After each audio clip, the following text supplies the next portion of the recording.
నమస్తే. Welcome to Andhra Prabha. నేను శిశిర. ఇప్పుడు ప్రెజెంట్ మనతో పాటు మాజీ మంత్రివర్యులు మైసూర్ రెడ్డి గారున్నారు. ఆయనతో మాట్లాడదాం.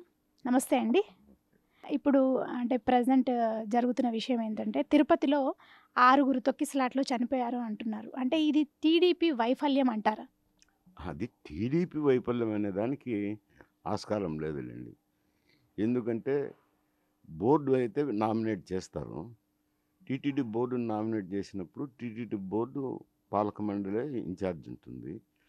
ఇది మామూలుగా ఈఓ గారు చూస్తుంటారు. కార్యనిర్వాహకం, టికెట్ల ఇష్యూ ఇవన్నీ చూస్తుంటారు. బోర్డు కూడా చూడదు. అక్కడ సిబ్బంది లోపం అనుకోవచ్చు.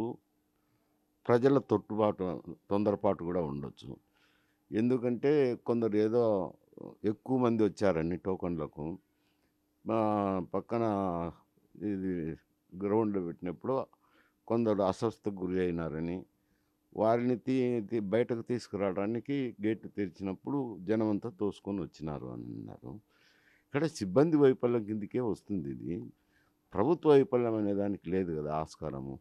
ఎందుకంటే ప్రభుత్వము పాలక మండలి దాంట్లో ఎక్కువ ఇన్వాల్వ్ కాదు. డే టు డే నిర్వహించేది ఈఓ గారే నిర్వహిస్తుంటారు. నిత్యము ప్రతిదినం కార్యక్రమాలను నిర్వహించేది ఈఓ గారు కాబట్టి, ఈఓ గారు బాధ్యతగా చూసుకోవాల్సింది ఉంటుంది. అది రద్దీ ఎక్కువ ఉన్నప్పుడు దానికి తగువైన ఏర్పాట్లు చేసుకొని ఉండాలా. చేసుకోలేదు కాబట్టి టీటీడీ మీదనే ఇది వైఫల్యంగా వస్తది. అంటే ఇప్పుడు లిక్కర్ స్కామ్‌లో జగన్ గారి అరెస్టు అంటున్నారు. దీనిపై మీరేమంటారు? లిక్కర్ విషయం ఇన్వెస్టిగేషన్ జరుగుతుంది. ఏసీబీ అధికారులు చేస్తున్నారు. ఎందుకంటే గతంలో వాస్తవంగా పల్లెల్లో విచారించినప్పుడు గూడా ఆహ్, డిస్టిలరీస్ దాదాపు వైఎస్ఆర్‌సీపీకి సంబంధించిన వ్యక్తులకు సంబంధం ఉంది. తర్వాత ఆ డిస్టిలరీస్ నుంచే సప్లై అవుతది. వేరే ఇతర బ్రాండ్‌లు లేవు, ఏమి లేవు.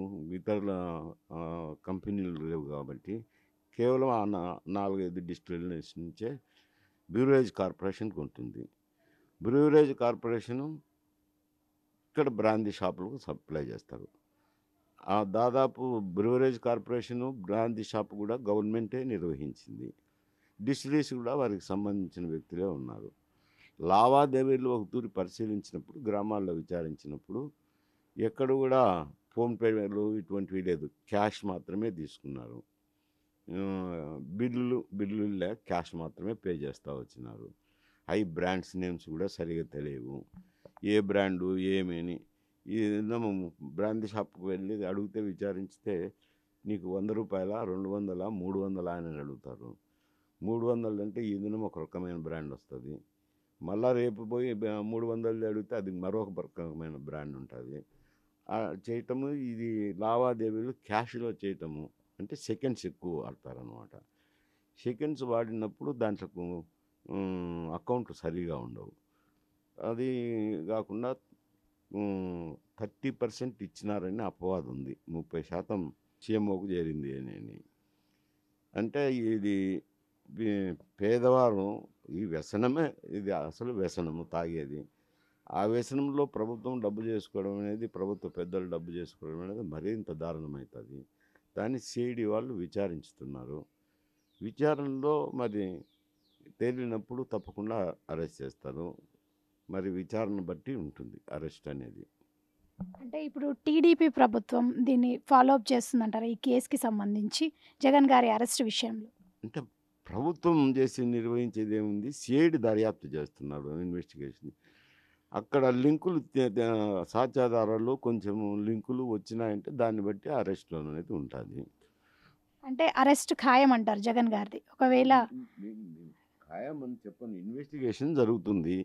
ఇన్వెస్టిగేషన్‌లో వస్తే వాస్తవాలను బట్టి చర్యలుంటాయి.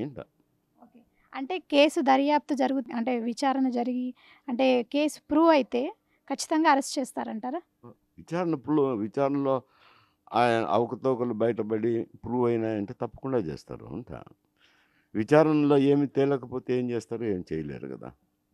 అంటే మీరేమనుకుంటున్నారు? అంటే విచారణలో బయటపడతాయంటారా ఏమన్నా? లేకపోతే ఏమీ జరగదు, ఏమీ లేదు అంటారా? నేను ఏమీ లేదని చెప్పను. విచారణ బయట పడతాదని చెప్పను. ఎందుకంటే అది ఇన్వెస్టిగేషన్‌లోనే ఉంది కేసు. ఒక రూపం దాల్చితే కదా దాని గురించి చెప్పగలిగేది. ఓకే అండి. Thank you.